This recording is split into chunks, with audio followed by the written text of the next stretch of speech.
If you got any questions for me or the panel, go ahead and post them in the comments, and I'll do my best to get to as many of them as we can. But in the final news piece here, I want to talk to you about a couple of things. The Canon EOS RA has stopped production, and the rumor is, according to Canon rumors, that's it. It's done. Don't worry if you're into astrophotography and want a specialized sensor. Well, Canon is rumored to be coming out with an R5 astrophotography camera. So we have to look for a potential EOS R5 based astrophotography camera.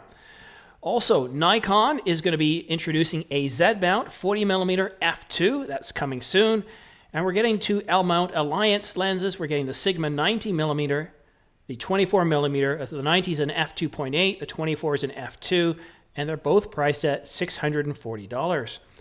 And we have an Apple event coming Tuesday. I'll talk about that just briefly. But just again to remind you that I did make a mistake I reported that we're getting the DJI Mavic Pro 3 on an announcement that didn't happen. The rumors were indicating that we're getting one, so I would expect that maybe it's going to be sometime in the future, but it's definitely not happening. We got the Osmo 5. Sometimes it happens when you cover stories. So I want to talk a little bit about the Apple event.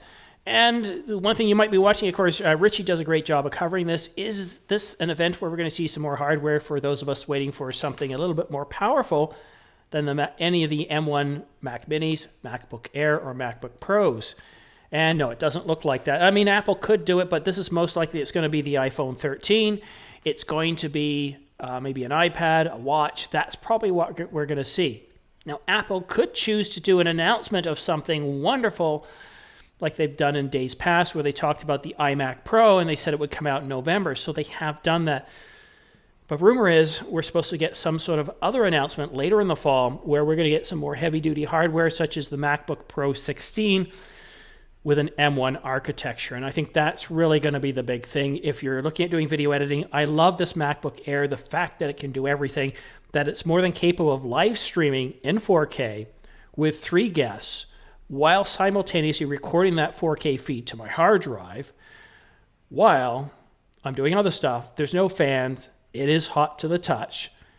And it's just absolutely doing wonderful. But I want a bigger screen. I do need more memory.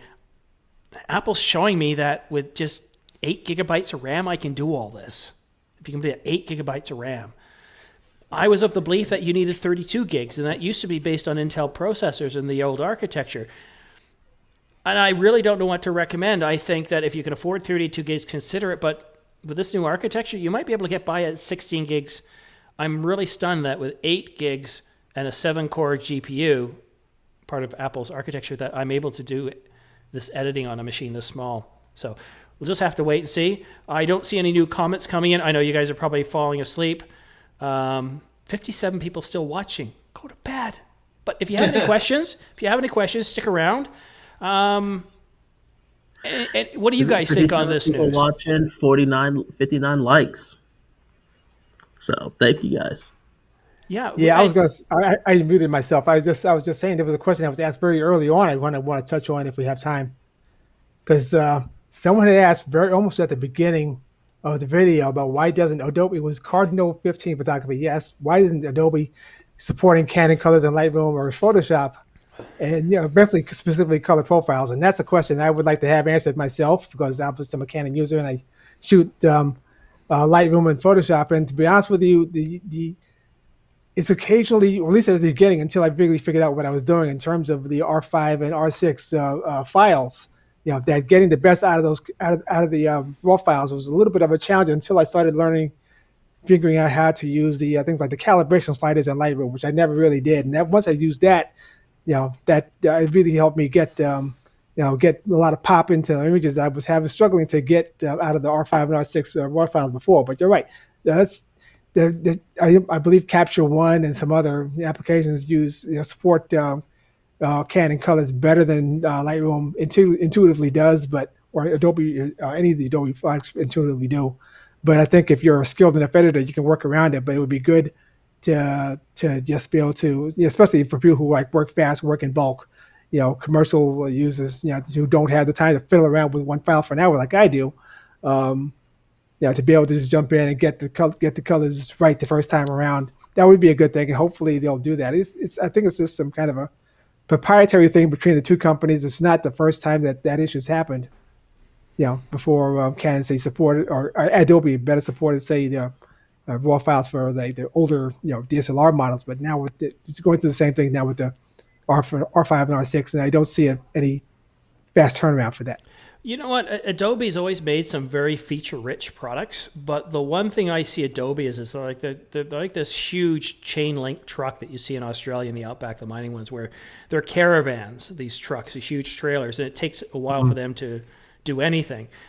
I can't speak to the photo side as much, but on the video side, Adobe Premiere was the last thing I wanted to go with, just because it was slow, it was sluggish. You needed tons of RAM, you needed tons of processing capabilities, and even then, it couldn't keep up with anything else out there. Because for me, on an Apple ecosystem, then Final Cut's my first choice because it's $300 and you pay it once. Right. And it's optimized for the hardware. DaVinci's the same way. $300. Exactly, same thing. DaVinci, and if you want cross-platformable, or even on the Apple platform too, same price, $300. DaVinci's an incredible software. The only reason I don't have DaVinci is because when I was looking for an NLE, DaVinci wasn't an NLE. It was just a color correction package. So the nice thing about DaVinci too is if you're interested in trying it, they have a free version. I don't think you can do 4K, but try out the free version. You can actually. You can do UHD. You can't do DCI. Oh well. So you can definitely do it. The biggest difference though is the graphics accelerator, the GPU accelerator. So the performance of the studio is much better than the free version.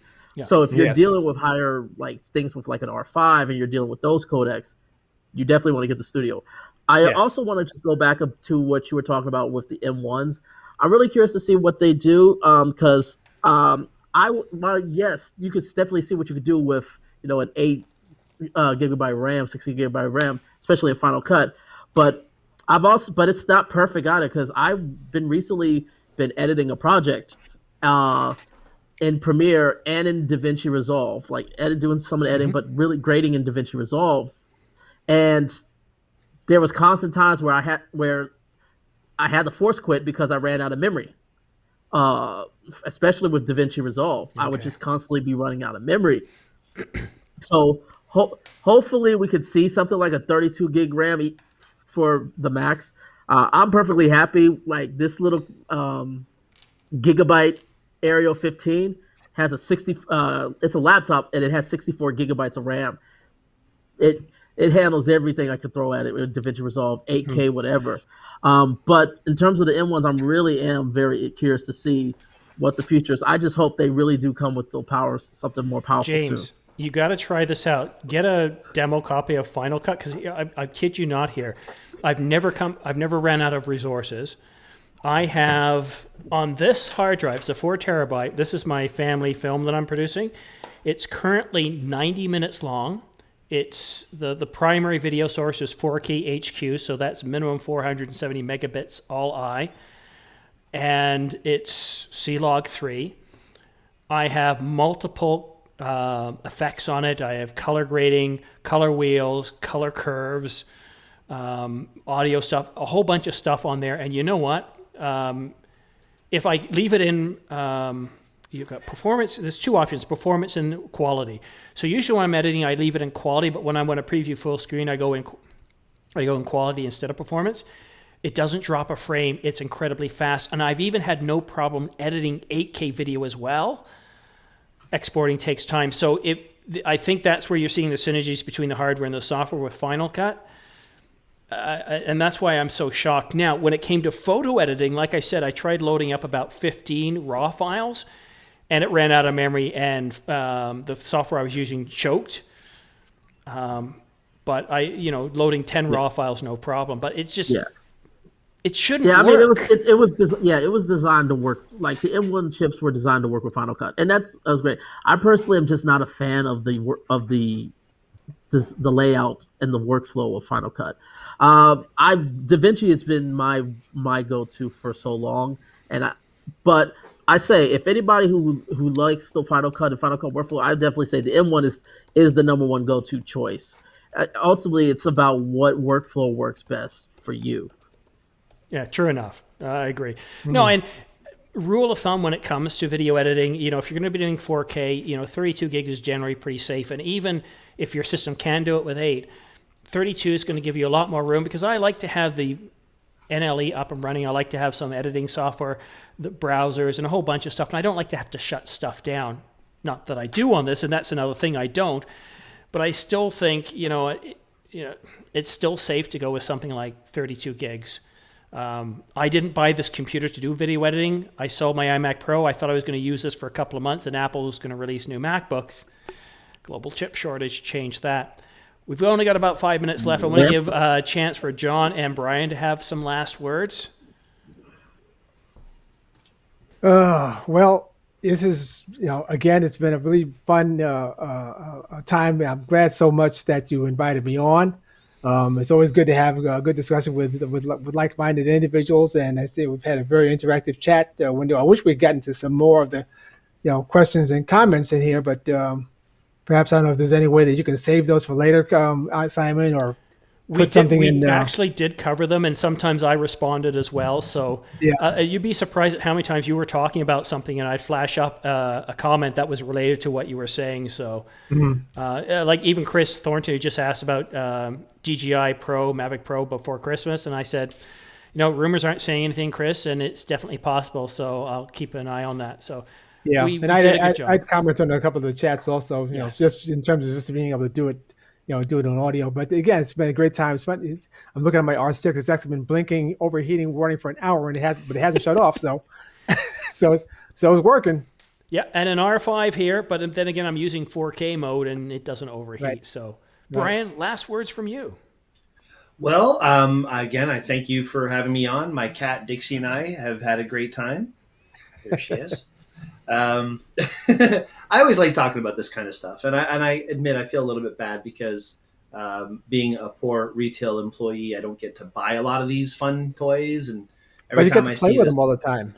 But I get to play with them all the time, which is fantastic. To me, the best gear that you could possibly have is the thing that you feel comfortable using, that you enjoy using, and that you know how to use well. Once you get those things, just be creative and have a good time. Enjoy the world of photography, enjoy the world of videography, because that's how we see everything now. Before I got into photography, I don't think I saw the world properly. Once you get into it, you see light, you see shadow, you see texture, you see stories, you see all these other things. When you start to do that and you start to enjoy that world in that way, I don't know of anything that's better. So for all of your viewers that are watching who are in it for those reasons, thank you for being you. And Simon, man, super proud. I said it last time. Super proud of you. You're killing it. You're doing really well. And can't wait to see where you go from here. Well, it's easy to kill it when I've got guests like you guys, right? Oh, Muffin. No, and you know what? I've said this before. When you see some of the best shows and movies out there, it's not because of the stars. It's because of everybody working together. So having you guys on, it's a great collaborative effort, and I've really, really enjoyed it. And for you watching at home, thank you so much, because when I see you guys when I see you come in and watch, I've got as many as 67 viewers at one point concurrent, and that I think is a record for me. I really do enjoy this, and I thank you so much for taking your day. To Brian, thank you so much for again giving up a Friday evening. Same to you, John and James. You're always welcome here on The Ordinary Filmmaker. And for every week, I'm going to have different guests. It depends on if John or Brian or Stop the FOMO or James can show up. You never know who's going to show up on the channel, but we're going to discuss photo and video news of the past week. But on that final note, I bid you adieu and have yourself a great weekend. I hope, well, what do I hope? I hope... Pandemic, schmandemic. Go out there and shoot something. Yeah, no, I don't even want to talk about that. Pick up your camera, pick a lens, and I want you to think of what you're going to shoot this weekend. And just go out there and have a great time. Pro wrestling. Shooting pro wrestling. Pro wrestling, all right. Sure. Birds, Tomorrow. pro wrestling, cars. That's why I've got the D780. That's why I got the 70 to 200, the 2470. I cannot wait. Tomorrow's going to be awesome. outdoor pro wrestling. And a week from today, if you are asking me back, unfortunately, I won't be able to come back next week because I will be up north on a private island in North Bay with my wife celebrating our anniversary. I can't Oh, wait. happy And anniversary. thank you. And I'll be using the Sony A7R4. Yeah, man. Happy anniversary. Thank you very much. And I'll also be using the 14mm f1.8 that Sony's letting me use to do Astro and Stars. So I will have a little bit more firsthand experience on how amazing those things are Well, after Brian, next weekend.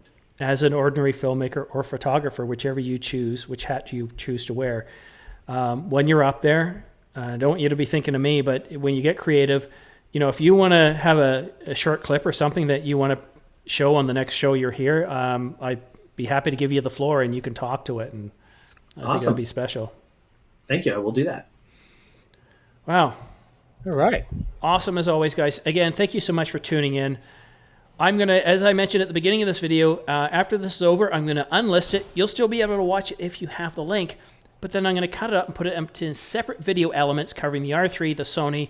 So watch these videos come out Sunday, Monday, and as the week goes on in more bite-sized watchable moments.